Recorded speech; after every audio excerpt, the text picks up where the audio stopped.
I have to introduce the rest of our panel, including the co-host of the SmackDown Rundown, King J. The king has arrived. Yes, he has. And Jeff, how was your evening, and how did you enjoy the pay-per-view? It was up and down and around and around. You thought it was on a merry-go-round. That wasn't so merry. No, but it did go around quite a bit. I can't argue that. And speaking of going around, I'll go around to the last persons on our panel tonight. Let me not leave anybody out, because I got to get both Killy Kev and Mr. Custer in there. Kev, say hello. Good evening once again, everybody. All right, Kev, thanks for joining us on the podcast tonight. For those who don't know, he's also our producer and formerly the co-host of the Raw Reaction. So, Kev wears many hats around here. Yes. And the hat he's wearing right now is tired as fuck. It's been a long day, and this pay-per-view did not help. No, it did kind of drag on there, especially in the second half. And last and certainly not least, the ever-so-talented Mr. Custer. This pay-per-view really did not live up to its name. No, and Sierra and I talked about that on Thursday. Quite honestly, calling this Extreme Rules is a bit of a mistake, because there is actually a more extreme pay-per-view in December, and that's TLC. I get the feeling you feel that way too, Custer. Calling this Extreme Rules is a complete understatement. It could probably get Understatement of the Year. Mm-hmm. I would consider this was less extreme than getting in a head-on car accident. Well, there was something that was kind of like a head-on car accident, but we will get to that in due course, because... Go ahead, Kev. I think, Custer, what you mean is train wreck. That was this pay-per-view in summary tonight. You know, I'm not offended that they called this Extreme Rules and didn't have any quote-unquote extreme matches. I'm just offended by the quality of matches that they gave us. Yeah. I'm disappointed that they could throw all these matches together and call it extreme. I hear extreme. I think Extreme Championship Wrestling, not this little TV PG crap they gave me. Well, the closest we got to that was the One Night Stand ECW pay-per-views. WWE is, given that they don't like blood anymore and that you're not going to get chair shots to the head anymore for important reasons, you're probably not getting back to what we saw on those One Night Stand pay-per-views. That Extreme it means something totally different now. Go ahead, Sierra. Yeah, to be fair, Extreme as an ECW died years ago, and now we're in a new era of where, beating somebody in the face with a chair is not that cool anymore. You want to see that? Go to indie shows. You know what? I was going to bring this up, but if you go on WWE.com, yesterday they did a great article where they got together Paul Heyman, Steve Corino, Tommy Dreamer, Rhino, and several other guys from the original ECW era, and they talked about what would happen if ECW had not closed shop. And one of the interesting things I read was Paul Heyman said, by the time we were closing up anyway, and we didn't want to, but if the deals had gone through, the Extreme era was going to be dead anyway within a year. We were already planning on transitioning out of that. The hardcore wrestling was dead. Just because of this PG era, that's why it's dead. No, this was back in 2000. It's not because of that. It was dead before then, really. Yeah, it was. It had pretty much played itself out, I agree. It had come to a point where it was like there was no way to top the extremity of the things they had already done. When you'd had flaming barbed wire death matches, you couldn't top that. There was a point where it was like, unless you literally blow somebody up with TNT, you can't get any more extreme than what they had already done. Yeah, I mean, pretty much, there's a reason why ECW is remembered as being the extreme company, and CZW never made it into even the mainstream of indies. XPW didn't make it. How many promotions have tried to recreate the ECW experience and have failed? Well, and the thing they all failed to recreate is the fact that ECW mixed their hardcore with technical matches. You'd still have your guys like Chris Benoit and Rey Mysterio that were technicians in ECW before they got picked up by other companies.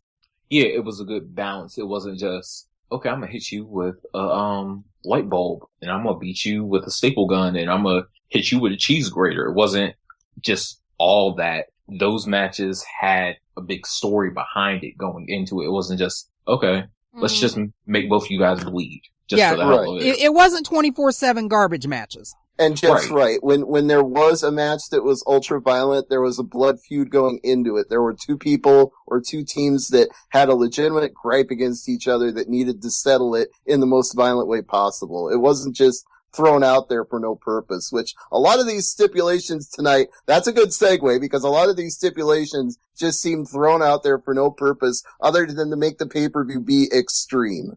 Anything goes.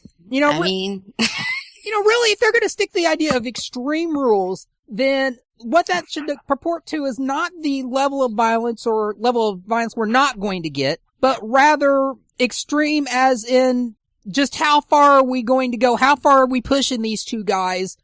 How can we put you on the edge of your seat? And we didn't get that tonight. We've had it in other Extreme Rules pay-per-views, but didn't have it here. Look, last year, Cena and Lesnar was more extreme than this entire pay-per-view. With that said, I both agree and think we got to move on to the actual matches. And the one that I actually sat on the edge of my seat waiting for was the pre-show. But apparently I tuned in late because they started at the top of the hour instead of at the half hour before. So I missed this match entirely. And I think Kev is the only one out of this whole gang that actually saw The Miz in the pre-show. Yeah, it was a fairly good match. This would have been a really good TV match. It was a good pre-show match. I'm kind of glad it wasn't on the pay-per-view because it wasn't, on one hand, it really wasn't a pay-per-view quality match, but in retrospect, looking at the rest of the pay-per-view, this would have been a great match on the pay-per-view. Really just standard back and forth action, and The Miz finishes off Cody Rhodes with a figure four leg lock right in the middle of the ring. Okay. That doesn't sound like anything I would hate other than the fact that I'm not a big fan of The Miz as a babyface, but I'm gathering the crowd popped for it. It got a good reception and all that. Yeah, crowd popped for it. It was a good way to warm the crowd up. All right. So, what did you think of that commentary panel as a whole? Because, as I said, I tuned in a little late for the actual match, but I saw that Wade Barrett was there, and let's see, who else was on that panel? You had Wade Titus Barrett. O'Neil. Right. Mick Foley, Renee Young. Yeah. And you know what? Foley was actually the best dressed out of all four of them. That kind of threw me for a loop. Yeah, how about that? He almost cleans up pretty nice. I like the panel. I liked when they did it at WrestleMania. I kind of hope they did. I wish the panel was actually a little bit more prominent, have more discussion. It was mostly kind of like the same old with the pre-recorded segments and then about 60 seconds of discussion total. I would actually like to see more honest and frank discussion among the panelists. And if they're going to rotate it with a couple of wrestlers every time and keep Mick Foley and your host as your anchors, I think that would be great. Foley did seem to be teasing on Twitter that anchoring the panels would be a full-time gig for him. So we may be seeing him and or Renee Young going forward. Although then again, I'd also kind of like to see Jim Ross in that. Yeah, I wouldn't mind that either, but, they have that whole love-hate relationship with JR where they want him as part of the company, but they don't always want to put him on broadcast, even though we all love him on broadcast and we all clamor for it, but they think he's old news and past his prime and not with their current demo. Well, see, that's why I think he'd be really good with the pre-show panel. He doesn't even have to host it just to be on it, just to give his word, because he is such a veteran and everything that he's done in it. He has probably one of the best opinions on wrestling out of anybody anywhere these days. Well, that's why it's worth reading his blog, because when you can't put him on TV or they won't put him on TV, you can still get all his thoughts from jrsbarbecue.com. We need to find a way to get him on Angry Marks. I would love to, but I don't know if we, are on his radar, so to speak. We've maybe gotten one retweet from JR ever, and I was very grateful for that, but I don't know if he's going to do the Angry Marks podcast. That, just the name alone might scare him off. Yeah, we get more retweets from Chris Jericho. That's true. We certainly do. And speaking of which, let's talk about that opening match. It's Chris Jericho versus Fandango. I don't know what was extreme about this, but I'm going to let Jeff start this off, and Kev, you're going to respond afterwards. So Jeff, take it away. All right, so we started off this pay-per-view red hot with Summer Rae and Fandango versus Chris Jericho. This match has been building for a couple months, and it culminated tonight with their second match. going into the match, Fandango had a lot of momentum. This match wasn't bad. Fandango actually did a little bit more wrestling. Chris Jericho hit some surprise spots on him. He hit a couple surprises, but his ultimate downfall came when he tried to go for a leg drop.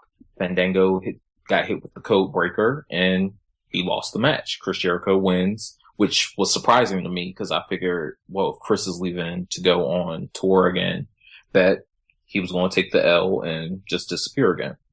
Yeah, I kind of figured maybe that they would do that, but I'm not upset by Chris Jericho winning because the great thing about this feud is that it has really elevated Fandango's status. The way they introduced this character was just absolutely horrible, and I was ready to give up on him. But they put him in this feud with Jericho, and Jericho really brought out the best in both Johnny Curtis as a wrestler and performer and the Fandango character as well. I'm ready for this feud to now be ended and over with, but I'm actually now looking more forward to seeing what the Fandango character can do. So, quite happy with this match. It was a good quality match, good opener for the pay-per-view, and I hope Johnny Curtis and Fandango can deliver a lot more coming out of this. Most definitely. All right, well, moving on to the next match on the pay-per-view, we had the United States title. Kofi Kingston was defending against the number one challenger from the Shield, Dean Ambrose, and he still came out through the crowd instead of through the ramp with the Shield in tow behind him. And I thought this was a fairly acceptable match. It didn't blow me away. It wasn't quote-unquote extreme, but I liked the back-and-forth wrestling of the match, and I was pleasantly surprised that Dean Ambrose actually got the pin clean without a whole lot of interference from the Shield. Sierra, what did you think? You know what? I was really excited to see this match anyways, but I really liked that the Shield was not out there at ringside because it would have been so obvious of Dean Ambrose is going over and he goes over clean. And it was a shocker because I don't think anybody was expecting that. And I really liked that. That finisher is just, oh God. Talk about breaking somebody's face. Ouch. Yeah, actually, maybe that was kind of extreme. When you get a flatliner like that, you get planted face first into the mat. That might be as extreme as this show got. I mean, it's like very unorthodox, like something you really don't see, but the way he does it, it's like, wow. And I thought Kofi was going to retain and then we were going to have, Shield get their first loss. But no, we get a new champion. And that was just one of the first of the night. And I like the quick transition of it too, how he immediately caught him after Kofi missed the Trouble in Paradise. It's those rapid fire, take advantage of a momentary miss and finish somebody with a big move that I really like. It lends to the realism because that's what happens in real sports. Somebody makes a mistake, you capitalize on it, and you get the win. Mm-hmm. I just like the post-match celebration. Yep, and as you said, it's the first of several to come. Mm-hmm. And with that said, we're going to move on to the strap match. That was Mark Henry and Sheamus. Jeff, he's your employee, so I know you want to start with this. Going into this match, I was very, very excited. I was a little bit nervous because this match could have been a reverse Roots match or a Roots match, depending on how you looked at it. So I was a little bit worried about that. But I was really excited to see how this match came about. It's kind of a letdown. They used the strap a little bit. They used the ring post. They kept trying to hit the goalpost and everything, but it was that whole momentum thing that they kept talking about. Well, if your momentum got broken, then you had to start all over. And if it didn't get broken, then you could hit all four and win the match. But a couple spots, it looked like Sheamus's momentum got broken, whether it was by him or Mark Henry. That's up for anybody's debate. And Sheamus ultimately won after he hit a brogue kick, which I thought he would have had to go back around to all the ring posts, but I guess WWE had a different logic than I did. I don't know. This match was disappointing. Well, Custer, you have the response here, so go ahead. Yes, I agree with Jeff. The momentum thing, was a good idea, but as far as, Sheamus having to hit the brogue kick and then the lights were still on, I was very confused with that. I'm like, okay, he's hit the brogue kick, lights go off. No, he turns around, hits it. What the hell? I guess because Mark Henry wasn't the one who physically stopped his momentum, they were saying, oh, well, Sheamus is still in control technically. Right, but earlier in the match, Mark Henry actually stopped his own momentum and power slammed Sheamus right before he got to the fourth ring post, and the lights went off. Yeah, that's the thing that threw me off. That happened earlier in the match, but it was kind of like, okay, well, we're pressed for time, so just end. I get the feeling, I just want to interject, I get the feeling momentum is a kayfabe word in WWE. There's no real momentum. It's whatever they decide momentum is at the moment they want the finish. Exactly. Well, it's never going to make sense. We're just going to have to accept that strap matches are bullshit, but... Well, you know what? Strap matches aren't bullshit. This strap match was extreme bullshit. Yeah. I mean, Luna versus Sable was not so bad. What are you talking about? Okay, but see, then the strap made sense. Mark Henry had a you-know-what moment and decided, okay, we're going to have a strap match. They could have pulled tractor trailers for 10 hours, and it would have made more sense than this. Jeff, I'll throw a quick... Oh, go ahead, Custer. You need to get your employee under wraps, man.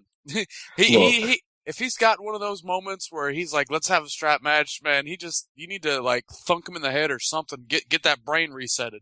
Cause I give him general direction. What he does when he gets on television, I ain't got no control over that. I either endorse it or I just pretend like he ain't my employee in that moment. Well, I just want to throw a shout out to the Figure 4 podcast because they had an idea that would have been so much better than anything we got in this strap match. The finish should have involved Mark Henry physically pulling the ring towards Sheamus and touching the ring with him instead of him touching the ring for the finish. Ah, that would have been buys. That would have been buys. It would have screwed with everybody else's matches for the rest of the night because now we have to recalibrate the ring, but... Yeah, that's the only reason they couldn't do that. But if he could pull a damn tractor trailer, he certainly could pull the ring. So it's a shame we didn't get that. But we do have a number one contenders match to talk about. So, Sierra, I know you want to start on this one. Yeah, let me tell you, if I was not excited about having an I Quit match as it is, this was very let down for me. It just didn't give me the oomph of, okay, Dolph Ziggler's out with concussion and we don't know when he's going to be back. It just did not give me that whole situation. And after back and forth, and then another thing that got me is that they were so quick to do the whole, do you quit? Do you quit? It was just too quick for me to believe it. And then, somewhere out of line, somebody threw in a towel and the referee thought it was Ricardo throwing it on Alberto Del Rio's behalf, and it turned out it wasn't Ricardo throwing in the towel, and then the match got restarted, and then Alberto Del Rio won with a cross-arm breaker, and Jack Swagger said, I quit, and I'm like, okay, so we're back to square one again. So basically, tomorrow night on Raw, we're going to have more drama. Because Jack's going to be like, well, I won. And Del Rio's going to be like, I won. So they're going to have another stupid match to determine the number one contender. And it's still going to be a hot ratchet mess. And it's like you said, when the match started, Jack Swagger did a running power slam on Del Rio. And here was the ref. Do you give up? The match just started. Why am I giving up already? Yeah, it was just so, like, they were just so quick to get into it, and I was just like, no, like, I don't believe that you're ready to quit. Yeah, like, you need to wait, like, 5 or 10 minutes into the match when the person starts getting winded, or something, like, super dangerous happens, like when Del Rio's neck was under the, kendo stick. Yes, I'm gonna give up just because there's a kendo stick on my neck. No, I'm gonna keep fighting till I can't fight no more. And then they did the screw job with Zeb Coulter hitting Ricardo with the bucket out of the blue and throwing in the towel. Then we had instant replay and JBL went off on that. And I don't blame him. When the hell did we get replay in WWE? I thought the only replay we got was like during the match and then when the match ended and they showed you what happened and then people moved on with their lives. Now, I was going to ask you about that because I feel like they set a bad precedent here that every single babyface now is going to demand the instant replay and the ref go over and check the monitor. Are they going to be able to live this one down now? You I know, don't know see- if they can. If I may, this is not the NFL. We do not have, let's call the instant replay. Let's challenge the play. No, you're in wrestling. The call is the call. The only exception is if, there's something huge what's the word I'm looking? Bullshit. If there's some huge bullshit that needs to be overturned, this match was not huge bullshit that needed to be overturned. The fucks that I gave was 0 for this match. I could have cared less. I wanted my ladder match. So did everybody else. I'll disagree with you that there wasn't some bullshit there. That was some real bullshit. I don't think baby faces or heels or anybody should be able to ask for a replay. However, I don't have a problem with the referee using a replay from the truck to make a decision. After all, the referee can be influenced by a manager running down and saying, hey, this happened, or another referee running down, or Vince McMahon or Vicky Guerrero or whoever to make a decision on restarting the match.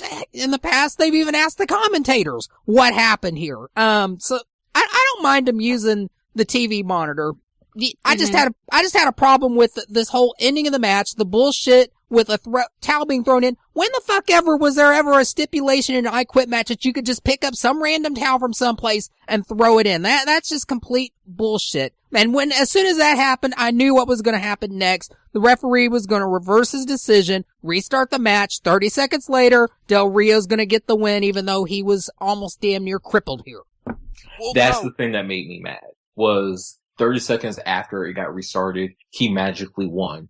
I mean, he did work Jack's arm throughout the match when he had the upper hand, but for him to all of a sudden be able to lock in the armbar, and he didn't even have it like totally locked in. So I'm like, okay, so you're just gonna give up, and then tomorrow night on Raw, we're probably gonna have you sitting here whining and complaining, and then Vicky or Teddy Long with his zoot suit wearing stuff, and I'm gonna get to him later, come out there and whine and complain and be like, okay, well, you get another match on SmackDown, and then it goes no fucking where. Well, I just want to sum it up here before we move on by saying I want to give credit where it's due to two things that I thought were right about this. One is that JBL made a great point on commentary when the super kick was hit and Swagger was down, and he said, if the guy's knocked out, he can't say I quit.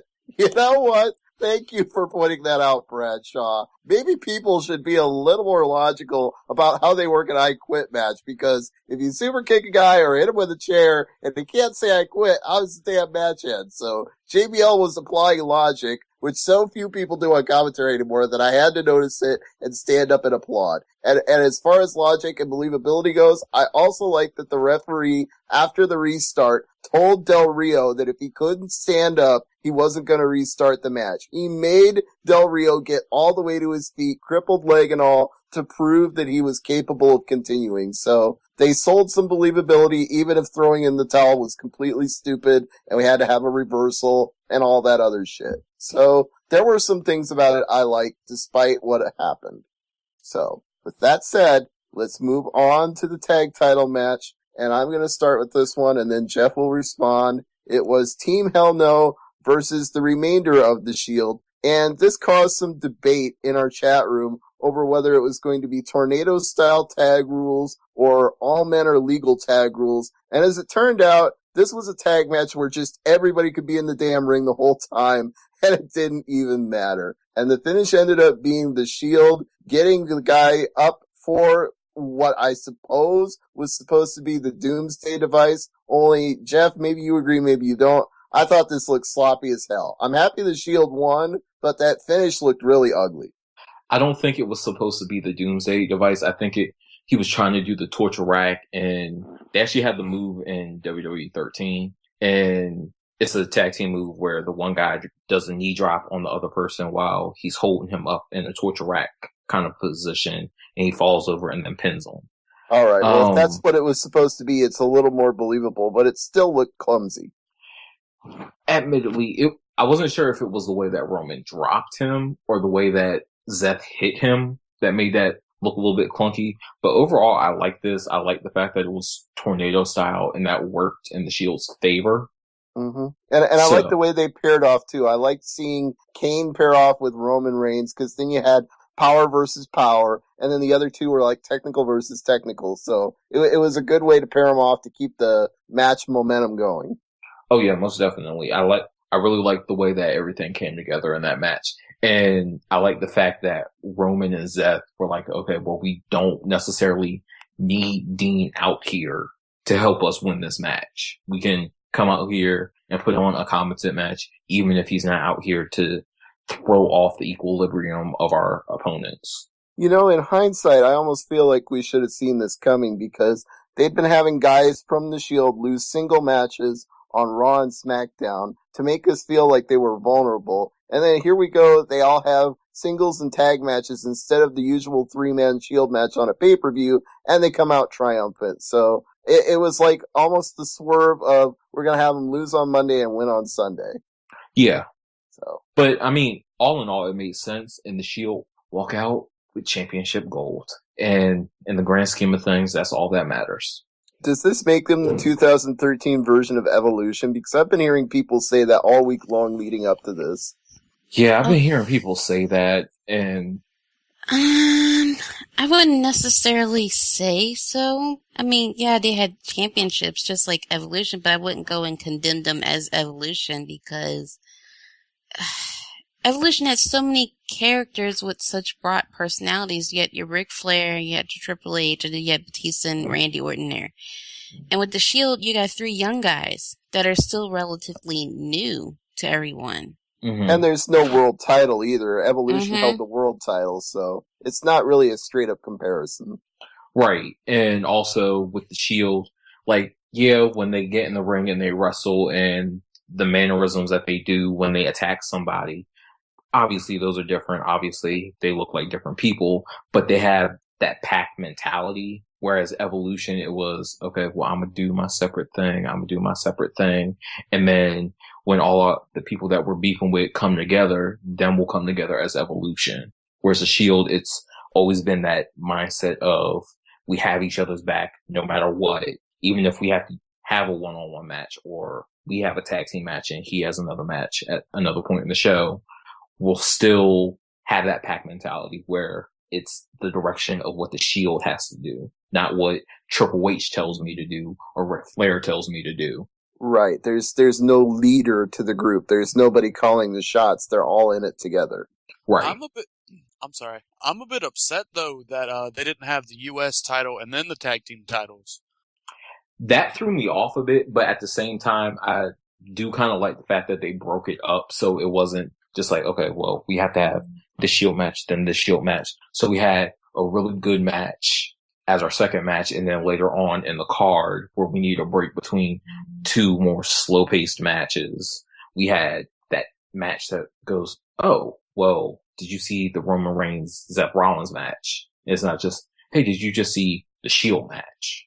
I did like how I'm a little bit off topic, but I like how when Ambrose was coming down in the ring, Seth and Reigns were following him, and then he like turned around and told him to go back. I did like that. So there would be it was just a clean victory. But moving on. Yeah, and I just want to say as the closing point for this, I hope the pack mentality stays the same. I hope that these guys stay strong as champions. I don't want to have the Antonio Cesaro situation where he's the champion, but he loses to everybody on every show, even though he's the champion. I want the Shield to continue to be strong, and the one thing I worry about is if you give them titles, they're going to start losing non-title matches, and they're going to look weak, whereas without titles, they were beating damn near everybody. Right. So we just have to watch and see how that goes over the next few weeks. Yeah, keeping my fingers crossed, because quite frankly, the Shield winning all these titles was the best thing on the pay-per-view tonight. And with that said, we move on to Randy Orton and the Big Show. Jeff, I know you want to start with this. The movable object meets the mentally unstable guy from St. Louis. I like both these guys. The match wasn't horrible. It wasn't epically amazing as most labeled Extreme Rules matches have gone in the past. But, I mean, it told the story. Big Show dominated. He did what we expect the Big Show to do, not walk around with a hoodie and cry about people not liking him or people cheating him. He went out there to destroy the Viper. And I loved the ladder spot where he put the ladder on the 2 chairs and he was about to squash Randy and Randy moved at the last second. And I like that they made it so believable that it didn't take 1 RKO. It didn't take 2 RKOs. It took 3 RKOs and a punt to the head to keep the Big Show down. So it kept him strong. Even though he did take the L in the end by Randy Orton, the hometown hero. And the kick is good. I swear, I wanted to do like the field goal guys for the NFL and have a whistle. Actually, you should have just done like they do for soccer in Mexico. Goal!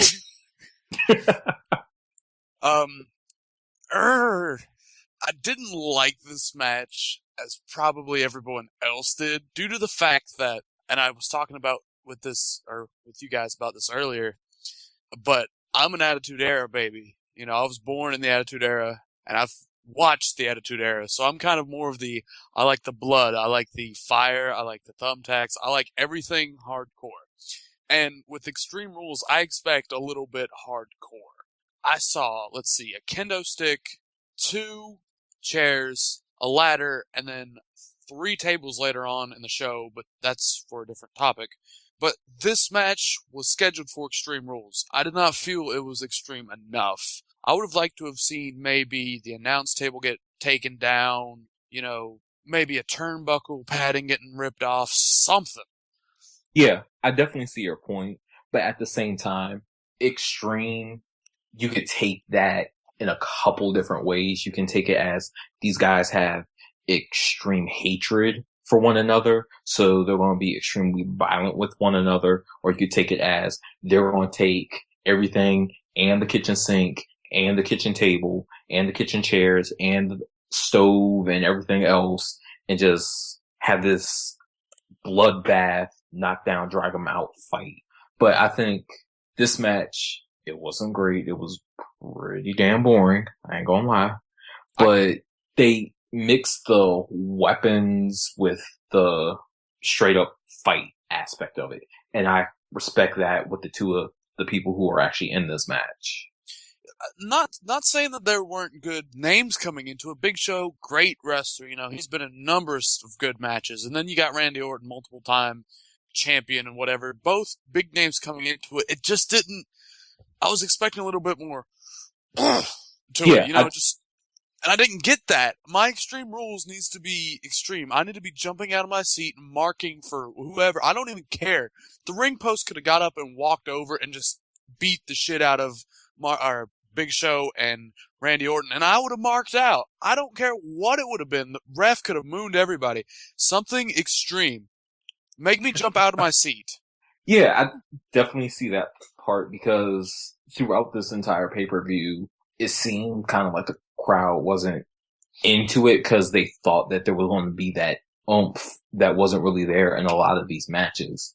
And I think with this match, it was kind of a toss-up. They loved it because it was Randy and he's from St. Louis, so they're supporting their guy. And then you have the Big Show, who's the ironclad contract having heel, who can do whatever the hell he wants. And yeah, in some aspects, it should have been more violent, especially the way that they've been going back and forth over the past number of weeks. But I like the fact that it was, at the core of it all, it was basic, simple, to the point. You screwed me over. I want revenge. I can't get my revenge because you ain't. So yeah. I understand what you're saying. And you just brought up a great point with the contract. Big Show could have used that. Randy, I have an ironclad contract. That means I can do whatever the hell I want to you. Something! Give me more meat. Give the carnivores what they want. But of course, WWE logic isn't going to do that because, as we all know, WWE logic says, fuck you, we're going to do what we want. I don't think it was the whole thing of logic. You gotta think about it this way. You have a last man standing match. You had a steel cage match. You had a freaking I quit match where you can just beat somebody silly until they say they quit. You had a lot of stipulation matches, and then you got one guy already on the shelf for concussion, and you got all these other guys getting injured for life. I think they just didn't want to run the risk of having so many guys get injured off this pay-per-view just because it's called Extreme Rules. And, the critics are going to be like, well, it's called Extreme Rules. No wonder he has a freaking concussion.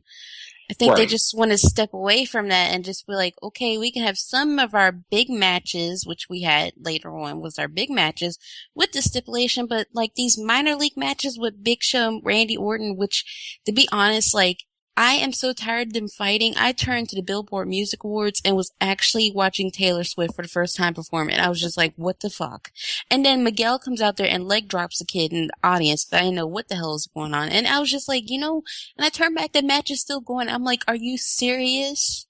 Right. And that's the other big thing that you brought up. The fact that they have Dolph Ziggler out. He's the world heavyweight champion. He has a concussion. Apparently John Cena is hurt, and we'll get to that later. But Vince, it's been reported like all week that he's concerned about Extreme Rules. It's one of the pay-per-views that he's most concerned about besides TLC, because you run the risk of hurting so many people getting hurt on this one pay-per-view that you don't want your prospective top guys and those guys who are right there around that title picture to get hurt and then be on the shelves. And yeah, it might make for a great pay-per-view, but in the long run, it's taken down on somebody's career, or they'll be down for a long time with an injury possibly. So finding ways to protect the guys but still have a competent match that gives somebody a little bit of something to take away from it, I think that's the key that we need to try and take away from most of the stuff that happened on Extreme Rules. And you also have to consider the fact that CM Punk right now is sitting on the shelf injured. Sin Cara is just coming back from an injury. They held Rey Mysterio out for a very good reason, I think. Can you put him in here? He's gone in 30 days with another injury, no doubt. I mean, it's a legitimate concern. They couldn't risk Dolph Ziggler getting anything worse from his concussion because he's not fully healed up from that. Right. Go ahead, Kev. No, that's all I had to say. I was done.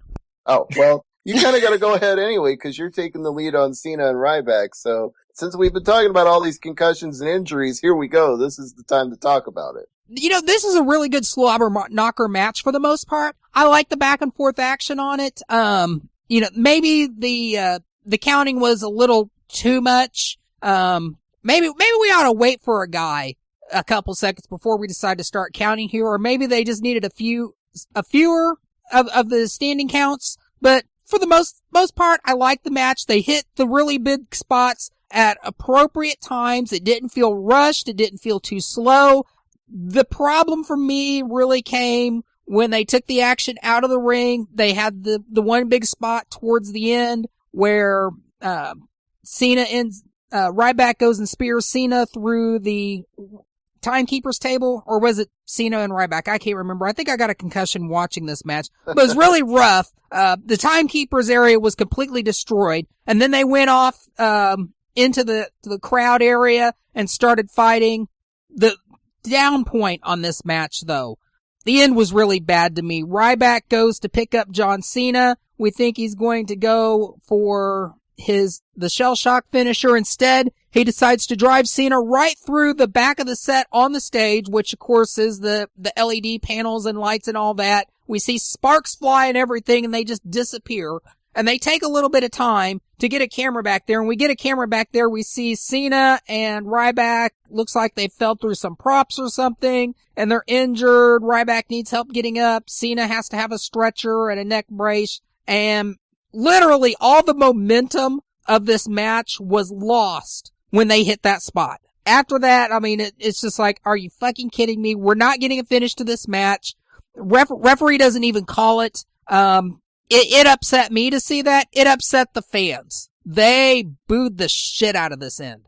Yeah, this really killed the pay-per-view, not only for the people in St. Louis, but for me as a watcher at the bar. I was done when we got a bullshit finish in a last man standing match. The one match where conceivably there's no bullshit way for it to end. Either somebody doesn't get up or somebody does. Even if you have a screwy way for somebody to not get up, like duct tape, are you kidding me? Seriously, duct tape? At least it falls into the stipulation of one man is standing and one man is not. But when both men are not standing because they've been concussed or electrocuted or injured or both or all of the above, then it's it's complete fuckery. There's no other word for it. Yeah, and it seems like the only point of the finish of that match was for the announcers to put over, well, this is Extreme Rules after all. But Yeah. we didn't mean for it to be that extreme. What the hell? I mean, this match was more extreme than the match before it. Yeah, that's the silly thing. When Cole is out there going, it is Extreme Rules, but sometimes it gets a little too extreme. What? Really? Did you just say that? And No, then Jay, on are you top of serious? and on top of that, King goes, well, I hope that you people don't, he says something like, I hope that you people don't think that if the superstars get hurt, that is legally on us, or something along the lines of that. Yeah. It's on the participants in the match. And I go, motherfucker, really? We know that they're independent contractors. And if they get hurt, they have to pay their medical bills. Y'all ain't got to pay that. But did you really have to put it over the fact that, hey, they agreed to their match. We wash our hands of it.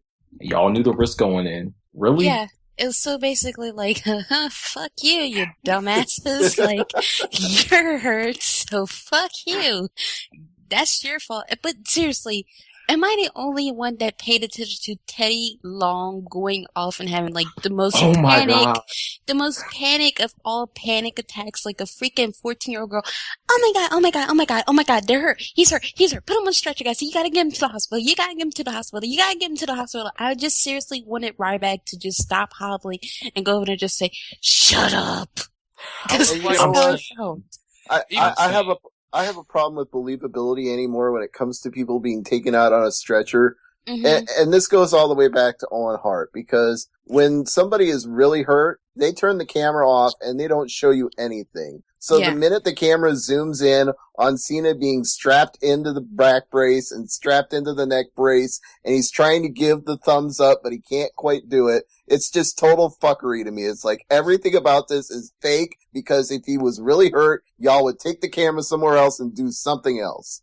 And what is it with him always going through lights? Like, is that the only thing everybody can seriously put him through now? I mean, It's the only thing that can keep him down. okay. What? No, it doesn't, All- because he gets up the next day and Say. it's on TV again. All It I'm never saying- works. I mean, he was sitting through what, a 5,000 watt stage light by the Big Show? He's back in what, 3 weeks? No, Not less than even. that. Saying, I think he was no, back the he next came night back on like Raw. the next night. Yeah. And all I'm saying is if he does that tomorrow night on Monday Night Raw, I'm done. You know, we had somebody in the Jeff chat, is here, but Jeff is not. Go ahead, Jeff. you know, we had somebody post in the chat room earlier tonight, if Cena wins, seriously, we riot. And I'm like, if Cena wins, who cares? Big deal. Life goes on. Hey, speaking of our chat room, shout out to everybody that's hanging out and listening to us right now. We got the Grappler and Mr. Custer, who's on the show, of course, and Quintastic and Senior Slim and Seth Draken, and you know, all the rest of us that are on the show in the chat room as well. So big ups to filling up the chat room tonight. Everybody tuning in for our post pay-per-view show. And we have one more match to go. Mr. Custer, you get to start on this one, and Sierra will respond. Triple H and Brock Lesnar. Yay, but let me just say real quick, I think that we need to, if Cena comes back tomorrow, rematch. That's all I gotta say about that. And anyway, we're on to our main event. Okay, this is pretty much my 30-second recap. Lesnar enters, Triple H doesn't even wait, he goes in and attacks him, they both get in the ring, closes the door, bell rings, Lesnar and him fight, Lesnar messes up his knee, Lesnar asks for the door to be open and tries to crawl out. Triple H stops him. Lesnar asks for a chair. Heyman throws the chair in there. Lesnar uses the chair. Sometimes Triple H uses the chair. Lesnar tries to escape. H hits the bad knee of Lesnar. Triple H gets to the top, grabs a camouflaged steel hammer, or sledgehammer, excuse me. Uses the hammer, does whatever. Heyman interferes after Triple H puts Lesnar in a sharpshooter. Heyman gets a pedigree. Triple H tries to go for the pedigree on Brock. I stop paying attention a little bit, and Lesnar wins. That was more like 75 seconds, but nice summary there. Sierra, go ahead with your response. Yeah, this match was not so bad, but to be honest, can it just be done after this? Can we just move on? Please? I mean, nothing against neither guy. I just think that after you just had a freaking was it Falls Count Anywhere or No Holds Barred match, and then you had a steel cage match. There's nothing else you can really do besides Hell in a Cell. And they're probably going to do that. No. Oh, what makes you not? You could do that, and then don't forget, you can have a Punjabi prison match. I'd rather go to hell in a hay basket. And then Jeff, that's what Monday night's for. And bring back the old steel blue cage. Up the ante even more. Look, I make a solemn vow. If Triple H and Brock Lesnar do not have another match, as long as Brock Lesnar is working with WWE, I will not call him Franklin's big brother anymore. I will not call Triple H Beaky Buzzard anymore. So, WWE, listen to this podcast. Do not let them interact ever the fuck again. And I will never call them Beaky Buzzard or Franklin's big brother again. If they interact, it should be at one of each other's funeral. That's what the next time they should interact. Not even. Just be done with each other. Just pretend that the other one doesn't exist ever again. You know what this needs to culminate in? This needs to culminate in Brock Lesnar getting an office position, and then that's the end of it. That should have been the extreme stipulation, the extremely important job. You get to take a position at WWE headquarters and have an office. Whoever survives the match has the office that Brock Lesnar destroyed. Just give Lesnar a corporate job, please. I don't care what job you give him at Titan Towers. Anything off my TV at this point. All I know is as long as he wins the match with a supposedly injured knee, there really isn't any place you can go after that, because now they've shown that even with an injury, Brock is still the dominant force. You can't continue the feud after that. Is it bad that I'd rather go 20 years into the past and watch Sable get beat to death by Luna Vasan with a strap? No. I'd rather just not even think about that match. And no, seriously, what should have been happening is just if Brock wins, we don't see Triple H for a while. Because we're going to keep seeing him, regardless if Brock gets an office job, we're going to keep seeing him somehow involved with Brock. And I just think that, okay, Brock Lesnar has his contract of where he's supposed to be there for a little bit longer. How much more shit are we going to see him and Triple H do till he gets old? You can't. It's over. This is it. There's no excuse anymore. He's won 2 out of 3. He won the rubber match. He won injured. He won even though Triple H got to use a sledgehammer. This is it. This is the end. It can't continue. Yeah, so Brock should just disappear for a while and then just randomly pop up and attack somebody. Whoever he's not feeling at that particular time of the month. Because, Brock Lesnar's schedule works on his time of the month. So he just pop up and attack whoever you want in a couple months. Just make sure that. Maybe it's on Sable's time of the month. Did you consider that? Look, I'm a try and leave Sable alone because I was a little hard on her on the SmackDown rundown pre-show preview for Extreme Rules. I was a little hard on her, so I'm gonna be nice to her today. All right. Well, I think that does it for Extreme Rules. An extremely disappointing pay-per-view, but at least there were a couple of highlights, mostly the Shield. I'm gonna go thumbs in the middle, leaning slightly down. Jeff, what do you say on the whole? Thumbs in the middle, pointing down. All right, Custer, what do you say? If my thumb got any more down, I don't have a good analogy for that. I don't even want to know where your thumb's going down, so we'll just move on to Sierra. I have to say my thumb is pointing diagonal because I don't know what the fuck is going on with this pay-per-view. And one quick side note, okay, we got this backstage crap with Kaitlyn and AJ. I'm sorry, but seriously, if you really want to just tell me Kaitlyn's even more of a shitty champion, the liners they try to use with her to trying to pop the crowd, and the crowd did not even respond. Yeah. Just stick to your day job, honey. Well, you gotta assume that the crowd was able to actually hear what was being said. Having been at a live WWE show, stuff that happens on screen, you don't always get to hear it really good. Well, so this was obvious that they seen this, but everybody's just like, oh god, divas. And that's just how I reacted. You know, my reaction to it, I laughed my ass off. Okay, so I thought, you and Nick are the only ones that enjoyed this. I thought my reaction to it was extreme. We were having a cat fight, so this was more extreme than half of what we'd seen already.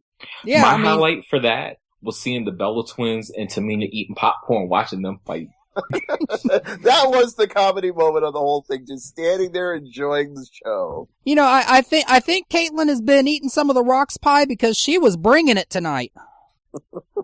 Bringing it where? Cold? She was ready to push buttons, and you don't often see a babyface, especially in WWE, do that. You know, she got right up into AJ's face and basically said, "You're scared of me. Do something about it." And when AJ tried to beg off, she wouldn't let her. She took her out from behind. Look, the point is, Man Arms could have had something more threatening and more shade-worthy to come at AJ, and she really didn't. Exactly. I mean, the girl's been calling you a man-armed bison for the past couple weeks, and you ain't throwing no shade back at her, but all of a sudden, you're like, hey, maybe if I call her Looney Tunes. And then you sound like Porky Pig when you leave it, and she's like, it's kind of funny that you sound like a pig when you look like one. And then you get all up in your emotions. But when Natty's standing right next to you and she calls y'all gentlemen, don't neither one of y'all jump at her. And AJ's like 90 pounds soaking wet with 2 bricks in both pockets and both hands. And y'all couldn't throw shade at her, but you want to attack her from behind. So I just hope that we actually get a good, legitimate fight out of this. Yeah, in 3 hours of Raw, they got to give him at least 5 minutes. I mean, seriously, let me and Jeff write for you guys. We were just throwing shade at each other the other night. He came for my husbands, I came for his wives. Exactly. Well, Kev, you're the only one who hasn't given a thumbs up or down, so are you throwing shade? Oh, this thumbs down. I am grounding this pay-per-view into the mat. I am snuffing it out. It's done. Or as Sierra would say, this pay-per-view could have several seats. And get up and be seated twice in a row. There are not enough seats in the arena for it to have. Yes, All it is. Right? 17,000 people tonight in St. Louis and still not enough seats for this pay-per-view.